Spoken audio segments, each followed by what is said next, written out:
Good morning সকলকে।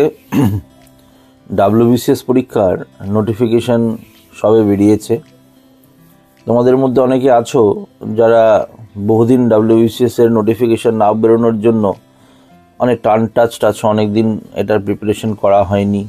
আবার অনেকে আছো অল্প অল্প করে প্রিপারেশন করছো, এবার দেখছো যে সামনে 3-4 মাসের মধ্যে পরীক্ষা এসে গেছে, যার জন্য একটু লো কনফিডেন্সে আছো, কতটা করতে পারবো কতটা করতে পারবো না।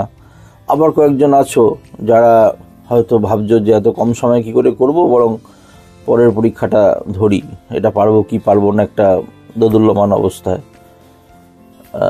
কারণ আর 3-4 মাসের পরেই যদি ডাব্লিউবিসিএস এর নোটিফিকেশান অনুসারে মার্চের আশেপাশেই প্রিলিমিনারি হওয়া উচিত, মার্চ 2026-এ। সুতরাং এই সমস্ত ক্যাটাগরি স্টুডেন্টরা যারা লো কনফিডেন্সে ভুগছো, যারা ভাবছো হবে কি হবে না, যারা আনটাচড আছো অনেক দিন ধরে এগুলোর সাথে, তাদের সঙ্গে একটা কথা বলার জন্য এবং একটা কনফিডেন্স দেওয়ার জন্য, প্লাস আগামী দিনে কি প্ল্যানিং করে আমরা এগোতে পারি সেভাবে একটা আলোচনা করার জন্য একটা সেমিনার রাখা হয়েছে, ফ্রি সেমিনার, 22 তারিখ কলেজ স্ট্রিটে। এটাতে আমরা সব আলোচনা করব, তোমাদের সমস্ত কনফিউশন দূর করব। এবং যদি আসতে পারো, তাহলে আসতে চাও, তাহলে নিচের লিঙ্কে ক্লিক করে এনরোল করে নাও। Free seminar.